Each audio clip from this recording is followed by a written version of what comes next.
All right, y'all. It's been a few weeks, blew over. Sports fans, non-sports fans, but can tell you everything about what's going on in the sports world. Everybody know. Everybody done seen it go viral when LeBron came up to Stephen A. Smith and checked him. You got some that was like, nah, LeBron shouldn't have did that. His son's a grown man. If he gonna play in the league, he gonna have to be subsidized to, being critiqued and this, that, and the third, and blah, blah, blah, blah. Then you got some that's pro LeBron. LeBron can't do anything no wrong. I mean, I'm a LeBron guy. I've been a LeBron guy way before the Lakers days, way before the Heat and the championships. The Lakers when he got the one championship after being with the Lakers 2 years, going into the second year. I've been a LeBron fan since I heard about him, in high school. Of course, he's a couple of years older than me, so it's not like I don't know who he is. So, but at the same time, if he wrong, he wrong. My personal thing is this. Yes, Bronny can get scrutinized. He can. You can critique his game. You can say, okay, what he need to improve on, what he's doing well. But you got some people who, no matter what he does, never gonna like him, never gonna say, hey, he can, like he just had a 39 point game. X amount of, assists and blocks and all that. You still gonna have somebody hate on that. Well, he doing it in the G League. Okay, with them grown men too. They got responsibilities too. A lot of them come into situations, have kids and family that, that they the breadwinner for. So, hey, they trying to, guess what? They ain't just accepting being in the G League. They trying to use G League as a stepping stone to get into, get on an NBA roster. And some of them are actually on rosters and they just go down there to the G League to, to get more minutes, develop their skills more. It happens. Me personally, I think Bronny is doing what he's supposed to. He didn't look at, turn his nose up at the G League and say, hey, I'm not going to, I'm LeBron James' son. I done did what I did in high school, the little bit of time I did in college. I don't need the G League. Nah, he said, you know what? G League can help. If that's what's going to help me develop, my skills better to, contribute more on the regular roster, so be it. I go down there and do it. I take my bumps. I take my licks. And when it's time for me to come up to the regular roster and show, my progression, I do that. So you can't put that against that young man. He out there high flying, blocking, getting assists, getting steals, getting buckets. And he's starting to, have better games on the regular rosters when he up there with the Lakers. So I'm proud of him for that. Now back to this LeBron and Stephen A. situation. I just feel like Stephen A. is a hypocrite. I'm gonna tell you why. He's always barking, but no biting. Now he always telling these NBA players, NFL players, baseball players, if you don't like what I'm saying about you or if you think it's personal, come holler at me. I be at the NBA games, I be at the NFL games. He be at all these different sporting events. So if you see me, come holler at me. So now you got a real one come up to you and say, no, I'm not. Yeah, I done reached out, but this is a conversation that need to be had face to face. So you came to his game knowing after the fact of what you said about his son, but most importantly, you put his, fatherhood basically in question. Or I'm begging you and I'm, pleading with you as a father. You want to critique his game, okay, fine. But part of being a critique and part of being an analyst is also saying what the young man is doing well, but also what the young man needs to improve on. And for weeks, it's just basically, most of his conversation has been about him being the 55th pick, him 1 minute he want to say, oh, well, the only reason he got drafted is because his dad. But yet, you the same person that came out and said that, guess what? It was reports that, and you got from credible sources, that other teams was interested in him. But because of their respect for LeBron and what he's brought to the game and what he's done in the communities of Miami, what he's done in the communities of Ohio, what he's done in the community of California, you know, him starting his own, you know, schools and all that, you know, and just they respect level as him as you know, as a basketball player, and they know how much it would probably mean to him to play with his son, that they didn't draft him. So this whole notion that he wasn't gonna get drafted, the only way he was gonna get drafted is because his daddy is alive. But you also put it out there that it was other teams that was interested. So how we go from other teams was interested to he wouldn't have got drafted unless he was, you know, unless LeBron pulled the trigger. Okay, nepotism. That happens in all fields. You got some people, you know, they got pulled and the family members that they put on there have no business getting that job. And then you have some that, guess what? Got the talent, but need to push. You know, need their foot in the door. That young man is earning his spot. You got folks that was drafted, you know, drafted in a better, you know, in a better slot, you know, earlier than him. That's not doing so well. And they staying on rosters. They're not going down to the G League. They just staying on the roster, taking their licks. This young man is willing to go down here to the G League to harness his skills, to, you know, develop his skills. He's going back and forth, showing what he's learned, going back to the G League, getting minutes. So this young man is coming along. You got what you, now I can see if he, you know, if he got the 55th pick, he ain't really playing nothing, playing no minutes, and he just holding on to a spot. No. He played some with the Lakers. He played some with the G League version or team of the Lakers. So he earned his spot. You know, so let's get this notion out that, you know, oh, he's a spoiled kid, like he don't work hard. First of all, you don't know him. You ain't did your research. Don't hate on somebody so bad to where now you willing to spew out lies. But that's not what Stephen A. said. It's about, you know, he ain't working hard. That's just me speaking to some of the haters out there. But back to Stephen A. Like I said, if you want to critique his game, that's cool. I don't have no problem with that.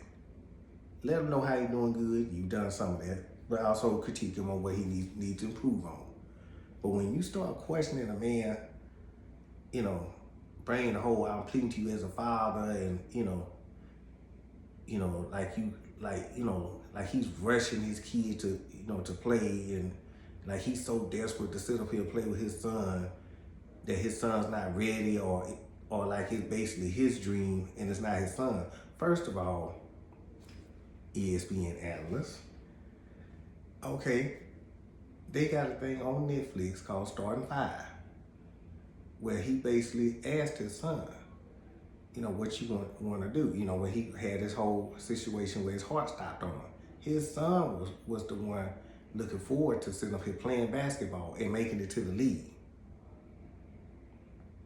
Now, one time, had a credible source or his son said, hey, I really would have stayed with USC, but my dad wanted to play with me so bad that I went on here and forego coming back for my sophomore season and went to the NBA.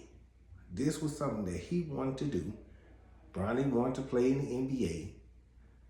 His dad made it happen to where, guess what? He's with the best, one of the best organizations, one of the best cities to be in. So if you got other, you know, admirations other than basketball, playing basketball, want to get in the movies, want to do commercials,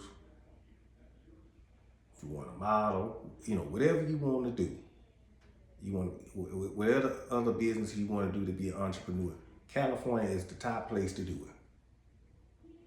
Yeah, he got an NIL deal. He's set up.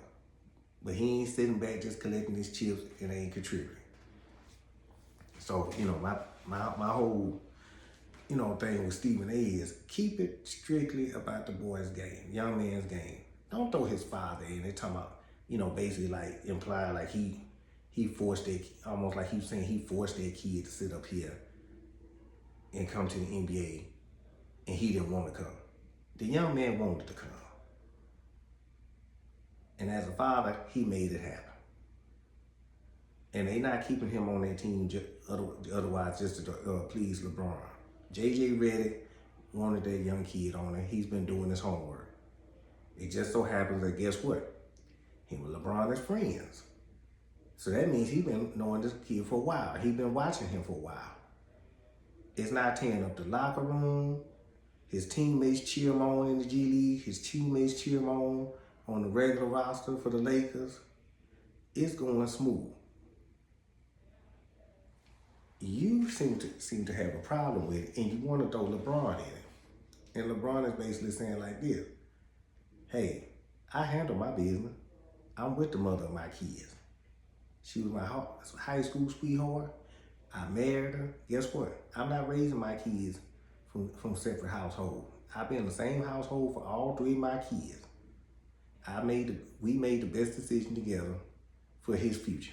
He wanted to play. He wanted to play. LeBron also said that guess what? If he didn't want to come out right after his freshman year, if he wanted to go another year or finish all 4 years, he would support that. But I never hear you say anything about that.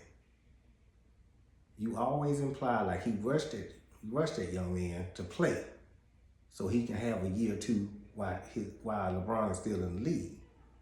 And that's not true. He didn't rush his kid.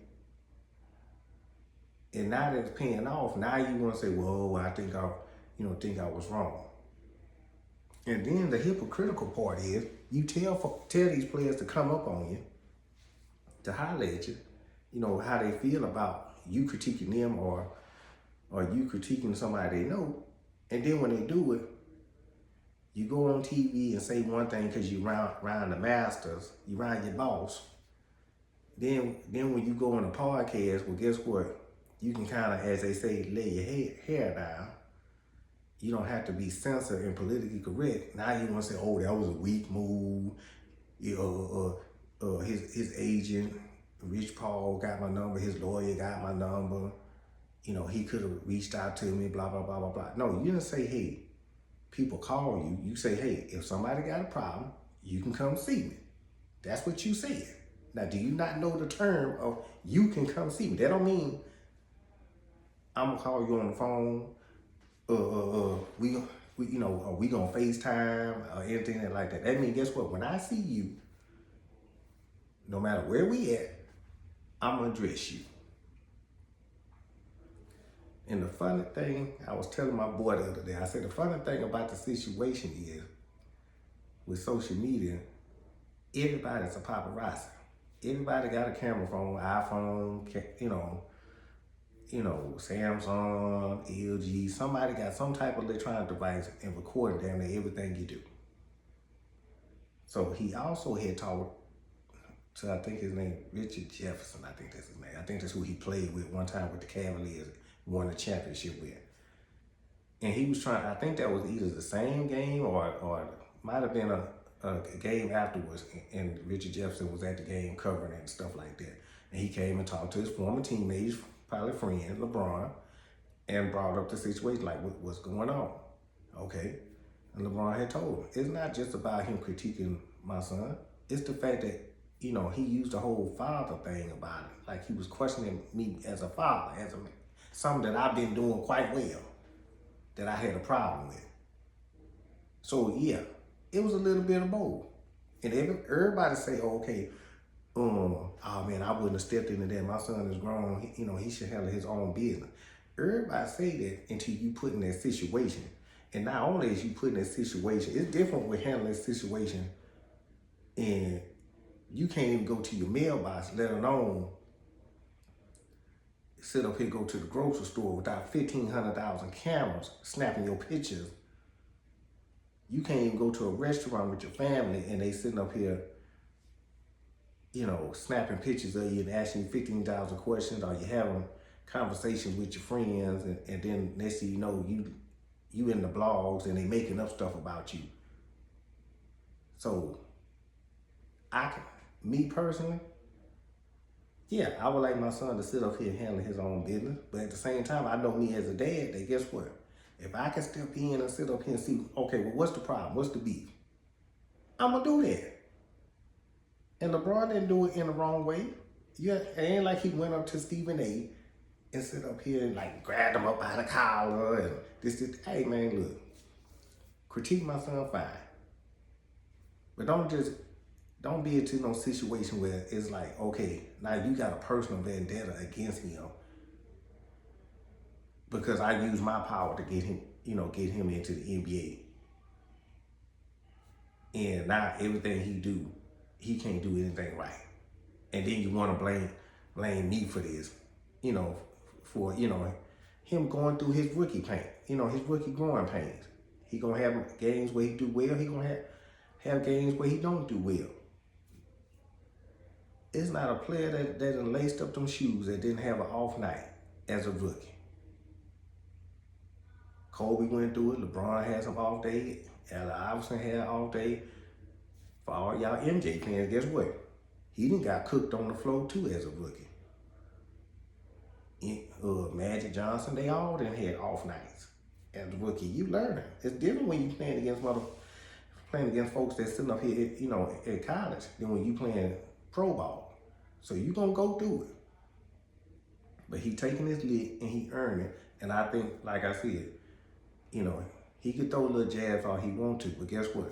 Don't put stuff out there for folks to do, and then when they do it, you want to go back and forth. 1 minute, I can understand because he came to me as a father, and he felt a certain type of way about what I said about him or what I said about his son, and then when you get around other folks, you're sitting up here, oh man, that was weak. It seems like to me when I looked at the video is that you didn't think it was gonna happen. You was caught off guard. And see, all these people is on your head now because they like, okay, you talk all this talk, but when this man was in front of you, you was just like one of them bobbing dogs. You wasn't acting tough then. It wasn't. And it wasn't no situation where he was trying to punk you. He was just letting you know where he's standing. That was it. He didn't say, hey, man, if it happen again, man, we're going to have to throw them things, man. We're going to have to knuckle up, man. It wasn't nothing like that. He told you how he felt about what you said about his son. But most importantly, he told you, you need to lay off the father talk. I got this. I've been having it. I've been pretty damn good at it. And I think that's way past being an analyst. That's making stuff personal. Being a sports analyst is exactly what it is, sports. When you start making shit personal, which is what you did, he has every right to sit up here and check you about it. But I don't think it's something that's going to linger on, for a long period of time. I think, like I said, he knows where LeBron stands. Clearly, he knows where Stephen A stands with it now. You basically know that, hey, Stephen A ain't about that. He on TV, all bark, no bite. Just like he does with, he does with Shannon, he does with Purr. That's why they laugh at him. When he be trying to, use that New York accent and be all tough and this, that, and the third. Man, please. Purr, Shannon, Shaw, they already know. Man, just let them talk. Because if we were gonna take it there, this wouldn't even be a 1 round bout. But I will say this: Stephen A has done some incredible things in his career. So I don't, just because I'm a pro LeBron fan, I don't sit up here and hate the dude, and discredit all the good things he has done. But like everybody else, he got things about him that people don't like, people don't rock with. He's human. He has flaws. And maybe down the line, I would like to see, him and LeBron, hear about him and LeBron sit down again and become on better terms. Because Stephen A. does respect his game, as long as he don't put him over MJ. If you put him over MJ and say that he was the first to 5,000, first to 10,000, a lot of things that were done in his career, LeBron career, he done it at an early age. Other than MJ got 6 rings, he got 4. Yeah. Then he gonna show you how much they ain't that close. But to each his own. It's your preference. You might like MJ, you might like LeBron more. It is what it is. I think they both would sit down and at some point or talk over phone like grown men and say, hey, I'll just let you know how I feel. Yeah, man, I might have crossed the line about it. And it'll be water under the bridge. Both of them are incredible black men that have done a lot, a lot of positive things. And, I think, at some point they probably bump into each other like, man, what's up, man? How you doing? How your family doing? He might, end up apologizing again and saying, hey, I really ain't mean to take it that far. Sometimes I get, I take things a little too far and that I don't mean. I don't think it's gonna be no situation where, man, when I see you again, it's on. It ain't like that. Sometimes as men, you gotta do that. You gotta see each other face to face. You let me know where you stand, I let you know where I stand. We either agree or we agree to disagree and keep it moving. And it don't go nothing past that. So, I had to get my opinion on it, do my thoughts on it, videos on it. I'm kind of glad it happened. Not just, for clickbaits and all that, but it needed to be addressed. He didn't do nothing that most stand-up fathers would do. Is stand up for their children. Stand up, for their son or stand up for their daughter. And if you're gonna question my bit, what I'm doing as a parent, and what you do for a living doesn't warrant you questioning my parenthood, yeah, you probably gonna get checked about it. So on this situation, yeah, I am pro LeBron on it. But there's some things that LeBron has done that, guess what, I ain't necessarily agree with, but it don't make him a bad person, just like me. There's things that I do that, guess what, people don't like. No matter what I do, they ain't gonna like it. That's just how the world works. But, this concludes this video, man. Like I said, I like the way it was handled. 2 black men sit up here, and discuss their issues that they have. You know what I'm saying? He went his way. Stephen A. said his motherfucking ass down. Enjoyed the basketball game. Clearly ain't too much of bad blood because guess what, he give LeBron his props when he having a good game and stuff like that and things that he like that he do. So, all in all, man, like I said, no harm, no foul, man, because it could have really got ugly. And I know a lot of people wanted to see it get ugly, and it didn't. Because that's what they expect from black men. They expect when black men don't rock with each other like that, or they have disagreements on what was said from each other. That as soon as they see each other, okay, it's furniture moving, it's gunplay and all that. They didn't do that. LeBron just made it to the 40-year-old club. Stephen A. probably late 40s, early 50s or something like that. I don't really know his age like that. And there's ways to handle things when you don't agree with something that somebody said without it having to be violence. So, man, thumbs up for y'all handling y'all business, having that one-on-one talk. Appreciate that. This concludes the video, man. Like I said, if you're not subscribed, man, go ahead and hit the subscribe button. If you like the video, go ahead and like it for me. I would appreciate it. Leave me a comment. If you got a topic that you want me to touch, man, I definitely do it.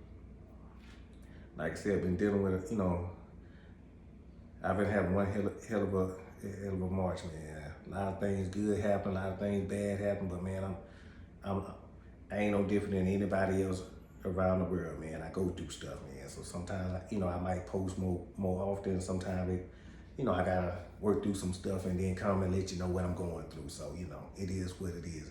If you got, a topic you want me to touch, man, put it in the comments. and I work on the content. You know, you can go to my Instagram, Adrian Bernard Henderson. Same thing on Facebook. My TikTok is Adrian Henderson 8705. You know, I'm gonna try to get more active on my TikTok and all that. I do a few little pictures here. You know, maybe I start doing some of the latest trends. You know how they go. I got a little time to do it. So appreciate my 26 subscribers for doing what they do, supporting and rocking. Let's go ahead and, you know, like I said, man, put the notification bells on, man. Look at some of my old stuff and, you know, leave your comments, leave your likes, share my videos, man.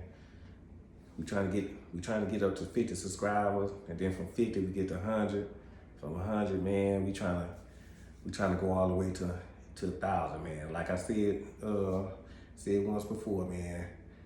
When I get to 100 subscribers, man, I'm gonna pick one of my lucky subscribers and bless their cash app with $100, man. So let's keep growing. I'm gonna keep growing doing this. I enjoy doing it, and I'm out.